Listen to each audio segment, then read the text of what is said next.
সৌগত রায়। সৌগত রায়কে লক্ষ্য করে ছোড়া হলো ডিম। বিক্ষোভের মুখে এলাকা ছাড়লেন সৌগত। আরো একবার জানিয়ে রাখতে চাইবো যে ছবিটা দেখতে পাচ্ছেন এই মুহূর্তে, নিমতায় বিক্ষোভের মুখে সৌগত রায়। চোর চোর স্লোগানও দেওয়া হয়। যে ছবিটা আপনারা এই মুহূর্তে দেখতে পাচ্ছেন, সৌগত রায়কে লক্ষ্য করে ছোড়া হলো ডিম, দেওয়া হলো চোর চোর স্লোগান। বিক্ষোভের মুখে এলাকা ছাড়লেন সৌগত। নিমতার ছবি দেখতে পাচ্ছেন, নিমতায় বিক্ষোভের মুখে সৌগত রায়। সৌগত রায়কে লক্ষ্য করে ডিম, দেওয়া হলো চোর চোর স্লোগান। বিক্ষোভের মুখে কোনো রকমে এলাকা ছাড়লেন সৌগত রায়। যে ছবিটা আপনারা এই মুহূর্তে দেখতে পাচ্ছেন,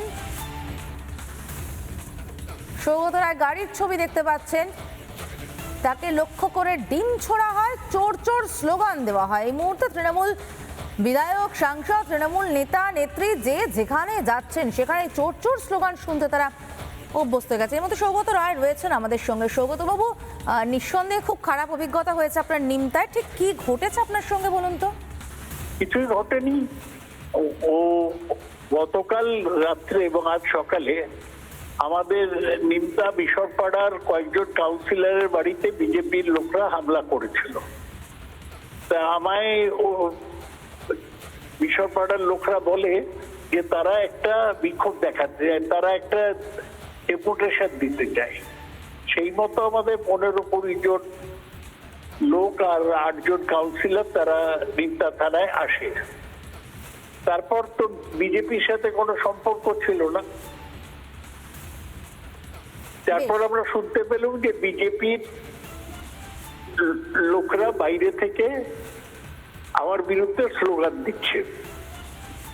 আচ্ছা, এত ক্ষোভ কেন বলুন তো সৌগত বাবু? এত ক্ষোভ কেন? ডিম ছোড়া হয়েছে, আমরা দেখতে পাচ্ছি, ছবি দেখাচ্ছে, ডিম ছোড়া হয়েছে, চোর চোর স্লোগান দেওয়া হচ্ছে। এটা কি দীর্ঘদিনের কোনো দুর্নীতি, দীর্ঘদিনের চুরি যা মানুষ এতদিন ধরে সহ্য করেছেন তার বহিঃপ্রকাশ আপনাদেরকে ফেস করতে হচ্ছে? টিভি তো বাড়িয়ে বলে, আমি বলছি সেরকম কিছু নয়। আমার বিরুদ্ধে কি চুরির অভিযোগ কেউ তো বললো না। চোর চোর বলে চেঁচাচ্ছে কয়েকটা অসভ্য লোক, তারা সমাজ বিরোধী, তারা চেঁচাচ্ছে। এত ক্ষোভের কোনো ব্যাপার নেই। এগুলো সংগঠিত ক্ষোভ। বিজেপির একটা অংশ এই ধরনের সংগঠিত ক্ষোভ করছে যাতে আমরা কিছু না করতে পারি। আপনার নিজের বিরুদ্ধে চুরির অভিযোগ না থাকলেও সরাসরি দলের দায় কি নিতে হচ্ছে? যে অভিযোগ করছে করছে, কিন্তু এটা কি উপায়? লোকে কি থানায় যেতে পারবে না? বিরোধী দলের লোকেরা, বিজেপির অসভ্যরা এসে সেখানে বিক্ষোভ দেখাবে? আমি তো পালিয়ে যেতে পারতাম, কিন্তু আমি ওদের সামনে দিয়েই গাড়িতে উঠলাম। ওরা কিছু 2-4টে ডিম ছুঁড়েছিল, গাড়িতে লেগেছে। আমি তীব্র নিন্দা করি। একদিকে শ্রমিক ভট্টাচার্য শক্তি চট্টোপাধ্যায়ের কবিতার কথা বলছেন, আর বিজেপি তলা স্তরে যে কি অশ্লীল সেটা আমি চোখে দেখলাম। কিন্তু সৌগতবাবু, এর আগে আমরা দেখতাম যখন প্রাক্তন মুখ্যমন্ত্রী কোনো প্রশাসনিক বৈঠক করতেন সেখানে বিরোধী দলের কাউকে ডাকা হতো না। এখন তো বর্তমান মুখ্যমন্ত্রী বৈঠক করলে বিরোধী দলের সবাইকে থাকতে নিজে অনুরোধ করছেন। তাহলে প্রশাসনিক স্তরে তো বিরোধী দলের পরিসর অনেকটা বেড়ে গিয়েছে, তারপরেও কেন আপনাদেরকে এরকম ধরনের পরিস্থিতি ফেস করতে হচ্ছে বলুন তো? উনি তার মধ্যে শ্রেণী বিভাগ করছেন। কল্যাণীতে মিটিং হচ্ছে, আমায় তো ডাকেনি। সুতরাং ওর যাকে পছন্দ তাকে ডাকছেন, তৃণমূলের মধ্যে বিভাজন করার চেষ্টা করছেন। বিরাট কোনো গণতান্ত্রিক কাজ করছেন না মুখ্যমন্ত্রী। সুতরাং তাতে যা হচ্ছে তাই হবে। লোকেরা, তৃণমূলের লোকরা সহ্য করবে, তারপর রুখে দাঁড়াবে। আচ্ছা সৌগতবাবু, সব থেকে বড় বিষয় হচ্ছে আপনার মতো বর্ষিয়ান একজন সাংসদ, আমরা দীর্ঘদিন ধরে আপনাকে দেখছি রাজনীতিতে, আপনার অভিজ্ঞতা দেখতে পাচ্ছি। আপনার মতো মানুষকেও যখন বেরোতে হচ্ছে রাস্তায়, নিশ্চিতভাবে আপনি থানায় যেতে পারেন, বিরোধী দল যেতে পারে, সর্বত্র যেতে পারে, নিশ্চিতভাবে যেতে পারে। সেখানে আপনাকে রাস্তায় বেরোলে এই ধরনের পরিস্থিতি ফেস করতে হচ্ছে, কোথাও কি মনে হচ্ছে দলের একাংশের জন্য আপনাদের সবাইকে বদনাম হতে হচ্ছে? পুলিশটার দায়িত্বে ব্যর্থ হচ্ছে। তার কারণ পুলিশের থানাই তো হয়েছে, আইসি ছিলেন। আমি এসিপি কেও ফোন করে বললাম যেরকম কিছু লোক করছে, পুলিশ ওদের থামাতে পারলো না।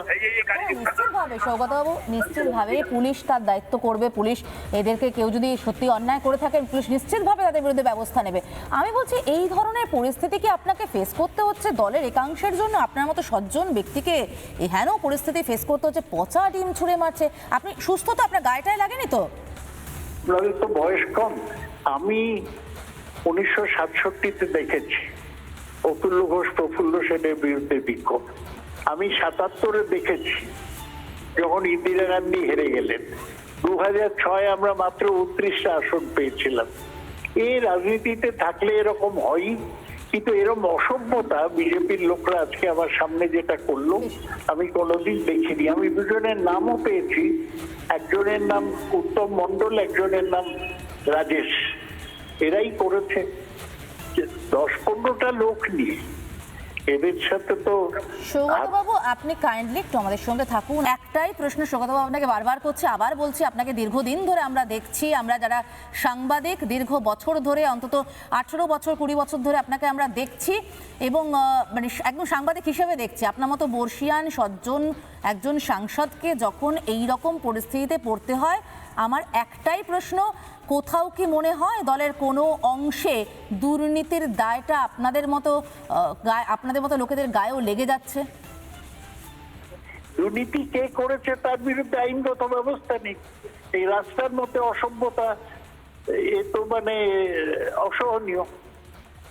সে তো বুঝলাম, দুর্নীতি করেছে, দুর্নীতি যে হয়েছে সৌগতবাবু আপনি জানেন না এমনটা তো হতে পারে না, আপনিও জানেন। বেশ, ধন্যবাদ আমাদের সঙ্গে এতক্ষণ সময় দেওয়ার জন্য।